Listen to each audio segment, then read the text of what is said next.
오늘 잠언 말씀에 읽었던 첫 구절인 8절 그리고 마지막 구절 15절에는 슬기로운 자라는 말이 두 번 나오고 있습니다. 이 슬기로운 자는 어떤 사람인지를 8절에서 15절까지 자세하게 말씀해 주고 있습니다. 오늘 여러분과 함께 잠언 말씀을 통해 성령이 우리에게 과연 어떤 사람을 슬기로운 자라고 하는지, 또 그 사람이 가진 슬기, 지혜는 무엇인지 여러분과 함께 깨닫기를 바랍니다. 그리고 그런 슬기로운 사람이 만약 바로 우리 자신이라면 구체적으로 어떻게 그 지혜를 가지고 살아야 할지 두 가지를 권면드리도록 하겠습니다. 먼저 8절 말씀을 다시 한번 읽어보겠습니다. 8절입니다. 시작. 슬기로운 자의 지혜는 자기의 길을 아는 것이라도 미련한 자의 어리석음은 속이는 것이니라. 지금 성경이 너무 다른 두 사람을 보여줍니다. 한 사람은 슬기로운 자, 또 한 사람은 미련한 자입니다. 슬기로운 자에게는 지혜가 있고 미련한 자에게는 어리석음이 있습니다. 그런데 그 지혜가 무엇이고 그 어리석음은 무엇입니까? 8절에서 성경이 우리에게 무엇을 지혜라고 가르쳐 줍니까? 자기의 길을 아는 것, 그것이 지혜입니다. 지금 이곳에 여러분은 여러분의 길을 알고 계십니까? 솔로몬 왕이 죽고 나라가 둘로 나뉘어졌습니다. 북쪽은 이스라엘, 남쪽은 유다가 되었습니다. 북이스라엘의 첫 번째 왕은 여로보암이었습니다. 여로보암이 이스라엘의 왕이 되기 전에 아무도 없는 길에서 아히야 선지자를 만납니다. 열왕기상 11장의 내용입니다. 여호와께서 여로보암에게 그가 걸어야 할 길을 알려주십니다. 여로보암아, 다윗은 나의 길에서 걸었다. 그러나 솔로몬은 나의 길에서 걷지 않았다. 너는 나의 길에서 걸으라. 여로보암이 걸어야 할 길은 여호와의 길이었습니다. 여로보암은 어떻게 여호와의 길에서 걸어가야 했는지 열왕기상 11장 38절을 제가 여러분께 봉독해 드리겠습니다. 네가 만일 내가 명령한 모든 일에 순종하고 내 길로 행하며, 여기 내 길로 행하며라는 말씀은 내 길에서 걸으며라는 뜻입니다. 내 눈에 합당한 일을 하며 내 종 다윗이 행함같이 내 율례와 명령을 지키면, 하나님의 법도와 율례와 명령을 지키는 것이 여호와의 길에서 걷는 것입니다. 법도와 율례와 명령은 구약 성도들에게 하나님의 뜻대로 사는 방법을 소상하게 알려주었습니다.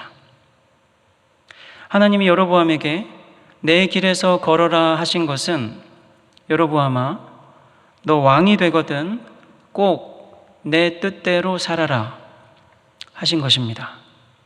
왕들만 아니라 성도 모두가 다 여호와의 길에서 걸어야 했습니다. 신명기 10장 12절을 제가 여러분께 봉독해 드리겠습니다. 이스라엘아, 네 하나님 여호와께서 네게 요구하시는 것이 무엇이냐? 곧 네 하나님 여호와를 경외하며 그의 모든 도를 행하고, 여기 그의 모든 도를 행하고 라는 말은 그의 모든 길에서 걸어가고 라는 뜻입니다. 그를 사랑하며 마음을 다하고 뜻을 다하며 네 하나님 여호와를 섬기고. 오늘 잠언 8절 상반절을 다시 보겠습니다. 슬기로운 자의 지혜는 자기의 길을 아는 것이라도. 슬기로운 자의 지혜는 내가 지금 걷고 있는 길이 여호와의 길인지 아닌지 아는 것입니다. 내가 지금 사는 것이 여호와의 뜻대로 사는 것인지 아닌지 아는 것입니다. 그게 지혜입니다. 구약 성경이 자주 여호와의 길에서 걸어라 말씀합니다. 만약 세종대왕이 그대는 서울의 내 길에서 걸으라 한다면 아마 종로구 세종로에서 걸으라는 뜻일 겁니다.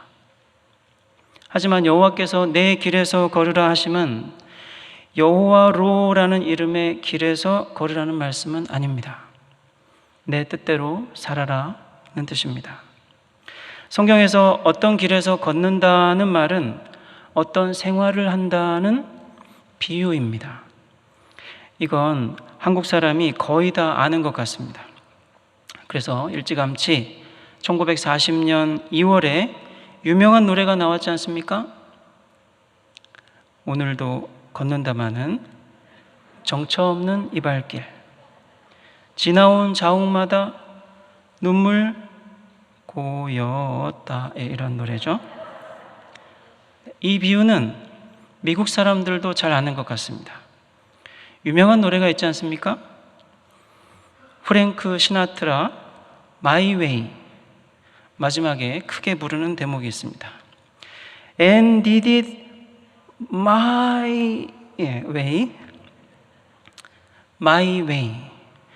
구약 성도들은 여호와의 뜻대로 하는 생활이 나의 길이라고 알고 살았습니다. 신약 성도들도 표현은 다르지만 똑같은 길을 나의 길로 알고 살았습니다. 그래서 생명으로 인도하는 길은 험하니라. 내가 곧 길이니 나로 말미암지 않고는 아버지께로 올 자가 없느니라 하신 예수님의 말씀을 신약 성도들이 기억했던 것입니다.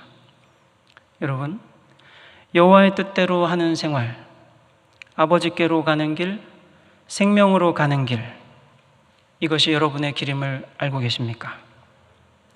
그렇다면 내가 지금 여호와의 뜻대로 하는 생활, 생명으로 아버지께로 가는 길을 어떻게 걸어가고 있는지를 아시는 지혜자가 되십시오. 바울도 우리에게 똑같은 권면을 합니다. 너희는 어떻게 행할 것을 자세히 주의하여, 어떻게 걸어야 할지 자세히 주의하여 지혜 없는 자같이 말고 오직 지혜 있는 자같이 하라. 성도는 자기가 어떻게 걸어가고 있는지 매의 눈처럼 자기를 볼 줄 아는 지혜자여야 합니다. 지금 내가 생명으로 가는 길, 아버지께 가는 길에서 걷고 있는지 아니면 그 길을 떠나 방황하고 있는지 자세히 자기를 주목하십시오. 내가 여호와 뜻대로 살고 있는지 안 살고 있는지 정확하게 관찰하십시오. 그것이 내 길을 아는 여러분의 지혜입니다. 목사님, 하나님 뜻대로 살고 싶은데 참 어렵습니다. 그렇습니다. 저도 어렵습니다. 우리 속에 계신 성령님께 간구합시다. 그러기 위해서 우선 하나님 말씀부터 잘 들어봅시다. 오늘 잠언에 지혜는 자기 길을 아는 것이라고 합니다. 내가 하나님 뜻대로 살고 있는지 안 살고 있는지 아는 것이 지혜라고 합니다. 그러니 하나님 뜻대로 살지 못합니다 하시는 분들도 자신이 그렇다는 걸 아시는 것이니까 지혜가 있는 겁니다. 지나치게 낙심하지 마십시오. 낙심해야 될 이유는 진짜 따로 있습니다. 만약 누가 하나님의 뜻과 상관없이 살면서도 나는 지금 하나님 뜻대로 살고 있다라고 여긴다면 그분은 걱정해야 됩니다. 그런 분들에게 8절 하반절이 말씀합니다. 미련한 자의 어리석음은 속이는 것이라. 누가 누구를 속입니까? 그 사람이 자기를 속이는 것입니다. 성도가 하나님의 뜻을 거슬러서 죄를 지으면 아이고 이러면 안 되는데 하면서 마음이 불편합니다. 직장에서 여러 사람들에게 부대끼다 보면 가시돋친 말이 나옵니다. 그래 놓고 마음이 불편합니다. 뭐 작은 거라도 내가 책임지게 될 상황이 닥치면 약삭빠른 거짓말로 빠져나옵니다. 그래 놓고 마음이 불편합니다. 불편한 이유는 하나님 뜻대로 하는 생활이라는 길을 떠난 나를 내가 알기 때문이죠. 그러다 가끔 에이, 사람이 다 이렇게 사는 거지, 나만 그러나? 하면서 그 불편함을 무시하고 싶지 않으셨습니까? 가책이 느껴져서 불편해하는 나에게 괜찮아, 어쩔 수 없지 하면서 속이지 않으셨습니까? 성도 여러분, 미련한 자의 어리석음은 속이는 것인데, 속이는 것을 가리켜 구절은 죄를 심상히 여기는 것이라고 알려줍니다. 우리는 주일마다 레위기 말씀을 듣고 확인했듯이 구약 성도들은 여호와의 뜻을 거스려 살다가 죄를 지으면 속죄제나 속건제를 드렸습니다. 그런 죄들은 무당에게 점을 치거나 하나님의 이름을 욕되게 하거나 우상을 숭배하는 죄들이었습니다. 그 이외의 다른 죄들은 주로 나 좋으려고 남에게 해를 끼치는 죄들이었습니다. 예를 들어 도적질을 하거나 속이거나 미워하거나 손해를 끼치거나 뇌물받고 재판을 편파로 하거나 남의 재산을 사기치거나 억지로 빼앗는 죄였습니다. 미련한 자는 이와 같은 죄들을 심상히 여겼습니다. 그런 죄를 짓고도 하나님께 속죄할 의무와 이웃에게 갚아야 할 의무를 대수롭지 않게 여겼습니다. 그런 죄를 짓고도 에이, 사람이 다 이렇게 사는 거지, 나만 그러나? 괜찮아, 어쩔 수 없는 거지 하며 자기를 속였습니다. 물론 사람은 다 똑같습니다. 나만 아니라 다 죄를 짓고 삽니다. 하지만 사람을 기준으로 죄를 심상히 여기면 안 됩니다. 그러면 결국엔 죽게 될 뿐입니다. 그런 미련한 사람을 가리켜 12절이 말씀합니다. 어떤 길은 사람이 보기에 바르나 필경은 그것의 끝은 사망의 길이니라. 여기 사람이 보기에 바르나 하는 말씀은 사람에게 바르나라고 하는 것이 더 좋습니다. 사람이면 누구나 다 그럴 거라면서 내가 하나님과 사람에게 저지른 죄를 심상히 여기지 맙시다. 그런 생활은 생명으로 인도하는 험한 길이 아닙니다. 사망으로 끝나는 쉬운 길입니다. 하지만 혹시 하나님의 뜻대로 사는 것이 내가 걸어야 할 험한 길임을 알면서도 불신자들이 가는 쉬운 길을 내 갈 길로 여기며 우리가 자신을 속이고 있지 않을까요? 오늘 잠언으로 말씀하시는 성령님은 우리를 걱정하시며 보호하십니다. 그래서 그런 사람의 증상을 알려주십니다. 13절 상반절을 함께 읽어보겠습니다. 13절 상반절입니다. 웃을 때에도 시작. 웃을 때에도 마음에 슬픔이 있고. 네. 여기 슬픔은 아픔이라고 이해하시면 좋습니다. 우리가 죄를 짓고 불편해도 출근해서 일해야 되니까 겉으로는 그 불편함을 드러낼 수가 없습니다. 하지만 가책이 싫다고 죄를 심상히 여기며 나를 속이더라도 성도라면 어떻게 그게 아무렇지도 않겠습니까? 사람들 앞에서 웃더라도 마음에는 나만 아는 아픔이 있기 마련이죠. 그래서 10절을 보십시오. 마음의 고통은 자기가 알고. 주님이 사랑하시는 성도 여러분, 슬기로운 자의 지혜를 추구하십시오. 우리는 여호와의 뜻대로 사는 생활이 우리의 가야 할 길임을 잘 알고 있습니다. 우리의 길을 계속 잘 걸어갑시다. 그러기 위해서 오늘은 두 가지 권면을 드리고 싶습니다. 첫째, 여호와께서 나를 기꺼이 받아주시는 기쁨을 누리십시오. 9절 말씀을 보십시오. 정직한 자 중에는 은혜가 있느니라. 9절에서 정직한 자는 조금 앞에 미련한 자와 반대 사람입니다. 미련한 자는 죄를 심상히 여긴다고 했습니다. 그럼 정직한 자는 어떻겠습니까? 죄를 심각하게 여깁니다. 그 사람에게는 은혜가 약속되어 있습니다. 여기 은혜는 하나님의 받아주심을 뜻합니다. 하나님이 받아주시는 사람에게는 10절 하반절이 말씀하시기를 다른 사람이 같이 누리지 못할 즐거움이 있습니다. 죄를 짓고 심상히 여기는 사람의 마음은 자기만 고통을 느낍니다. 여러분은 고통이 아니라 즐거움을 누리십시오. 구약의 성도들은 죄를 지으면 여호와께서 정하신 속죄제나 속건제를 드려서 나를 기꺼이 받아주시는 기쁨을 누렸습니다. 제사장이 성소 안에 분향단 뿔들에다 제물의 피를 바르고 나머지 피를 성소 바깥 제단 밑에 쏟고 제물의 기름을 따로 떼어서 불살라 드린 다음 나머지를 진 바깥 정결한 곳에서 태웁니다. 이때 자기가 저지른 죄도 고백하고 또 이웃에게 손해를 끼친 만큼에다가 5분의 1을 더해서 갚았습니다. 구약의 성도들은 그렇게 정결함을 얻고 거룩하게 되었습니다.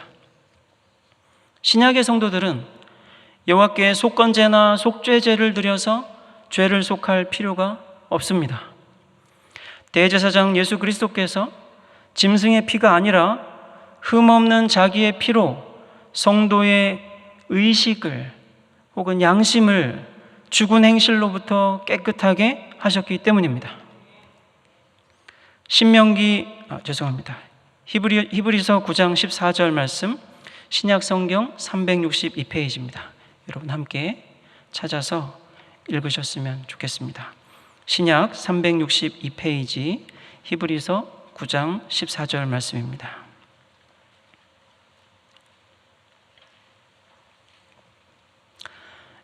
염소와입니다. 시작. 염소와 황소의 피와 및 암송아지의 죄를 부정한 자에게 뿌려 그 육체를 정결하게 하여 거룩하게 하거든 하물며 영원하신 성령으로 말미암아 흠없는 자기를 하나님께 드린 그리스도의 피가 어찌 너희 양심을 죽은 행실에서 깨끗하게 하고 살아계신 하나님을 섬기게 하지 못하겠느냐. 천주교에서는 미사 때마다 예수님이 제물이 되어 죽어주시면 사제들이 그의 피를 참석자들에게 마시게 하여 용서를 얻게 해야 한다고 믿습니다. 예수 그리스도에 대한 끔찍한 모독입니다. 그리스도는 자기를 단번에 제물로 드려 죄를 없애셨기 때문에 매주 한 번씩 죽으실 필요가 결코 없습니다. 이 예수께서 성도를 위해 십자가에서 죽으신 제사로 성도는 완전한 죄 용서를 받습니다. 이것을 믿음으로 예수의 완전한 의로움을 선사받습니다. 그래서 성도는 두 번 다시는 속죄의 제사를 드리지 않아도 됩니다. 그 증거가 있습니다. 죄의 권세에 종노릇하는 행실, 죽은 행실들에 대한 성도의 미움이 그 증거입니다. 예수께서 십자가에서 속건제물로 바치신 그의 몸의 보혈이 성도의 양심에서 죽은 행실을 씻어내셨습니다. 양심은 의식입니다. 성도는 그리스도의 보혈의 속죄의 은혜를 얻어서 무엇이 죽은 행실이고 무엇이 하나님을 섬김인지 알게 되었습니다. 구원파라 하는 이들은 죄사함의 비밀을 주장합니다. 성도가 진정한 죄사함의 은혜를 받았다면 죄에 대해서 결코 고민하지 않게 된다고 그들은 주장합니다. 언제 어디서 어떤 상황에서 완전한 죄사함의 은혜를 받았는지 알지 못하기 때문에 교회 다니는 사람들이 자기 죄를 고민하고 괴로워한다고 그들은 주장합니다. 예수 그리스도에 대한 끔찍한 모독입니다. 예수의 십자가의 보혈로 씻겨진 성도의 의식은 죄를 심상히 여기지 않습니다. 죄를 고민하고 괴로워합니다. 그래서 부르짖습니다. 로마서 6장 2절에 죄에 대하여 죽은 우리가 어찌 그 가운데 더 살리오? 만약 누가 우리에게 언제 죄 용서를 받았느냐고 묻는다면 우리 주 예수께서 십자가에서 그의 몸을 우리를 위해 제물로 바치신 때라고 해야 합니다. 바울이 말합니다. 우리의 옛사람도 예수와 함께 십자가에 못 박혀 죄의 몸이 죽었으니 우리가 죄에게 종 노릇하지 아니하려 함이라. 우리는 하나님께서 나를 기꺼이 받으시는 기쁨을 언제 누릴 수 있을까요? 죄에게 종 노릇하지 아니하는 나를 내가 보면서 그 기쁨을 누려야 합니다. 내가 아니라 내 속에 예수의 십자가 보혈이 내 이성도, 감정도, 양심도, 행동도 주도하면서 조금씩 분명하게 바꾸어 가시는 섭리를 보면서 그 기쁨을 누려야 합니다. 목사님, 하나님 뜻대로 살고 싶은데 참 어렵습니다. 성령님께 간구합시다. 내가 그리스도와 함께 십자가에 못 박혔나이다. 그러니 이제 내가 사는 것이 아니고 오직 내 안에 그리스도께서 사십니다. 이제 내가 육체 가운데 사는 것은 나를 사랑하사 나를 위해 자기 자신을 버리신 하나님의 아들을 믿는 믿음 안에서 사나이다. 이 고백으로 죄가 우리의 죽을 몸을 지배하지 못하게 하십시오. 여러분의 지체를 죄에게 내주지 마시고 죽은 자 가운데서 다시 살아난 자로 하나님께 드리십시오. 부패한 본성에도 불구하고 내 속에서 새 사람의 새로운 가치관을 갖고 자라나는 나를 내가 똑바로 보면서 이렇게 기뻐할 수 있습니다. 이 나를 보니 나는 분명코 이미 예수와 함께 십자가에서 죽었구나. 이 나를 보니 나는 분명코 이미 예수와 함께 부활했구나. 여호와의 뜻대로 살아야 할 우리의 길을 계속 잘 가기 위해서 여러분께 드리고 싶은 두 번째 권면은 아무리 안 되더라도 절대로 절망하지 말라는 것입니다. 우리는 예수와 함께 죽었고 예수와 함께 살아났습니다. 그런데 여전히 죽을 몸의 욕망이 있습니다. 죽을 몸의 욕망이 아직도 있습니다. 나는 죄의 지배에서 벗어나 자유하지만 죽을 몸은 아직 마치 내가 죄의 종인 것처럼 죄의 지배를 받게 만들려고 합니다. 그래서 나에게 절망하라고 유혹이 옵니다. 아직 완전히 거룩하지 못한 우리는 절망에 빠지고 싶을 때가 있습니다. 예를 들어 가정에서 생기는 벅찬 문제들 때문에 괴로워합니다. 화도 나지만 나 때문이지 않은가 싶어서 힘이 빠집니다. 더 충실하지 못했다고 자책하면서 점점 더 수렁 같은 절망감에 빠져들지도 모릅니다. 내가 어쩌다 나만 아는 가책을 마음속에 숨기고 겉으로는 웃으며 살아가는 어리석은 사람이 되어버렸다면 그걸 어떻게 내 힘으로 감당할 수 있겠습니까? 인생의 시간은 얼마 남지 않은 것 같은데 모든 면에서 외식하는 가짜 인생이 된 거 아닌가 싶어 소스라치게 놀라더라도 이미 돌이킬 수 없게 망가진 관계들 앞에서 절망에 빠질지도 모릅니다. 있는 그대로 소탈하게 정직하게 살아가지 못한다며 절망감에 빠져들지도 모릅니다. 여러분, 아무리 안 되더라도 절대로 절망하지 마십시오. 15절이 말씀하듯이 여러분을 절망시키려는 온갖 말을 믿지 마십시오. 성령을 따르는 신중한 생활을 몸이 죽는 순간까지 계속 경주하십시오. 여러분에게는 부패한 본성과 상관없이 성령이 낳으신 새 사람이 있습니다. 그렇기 때문에 여기 앉아 계신 겁니다.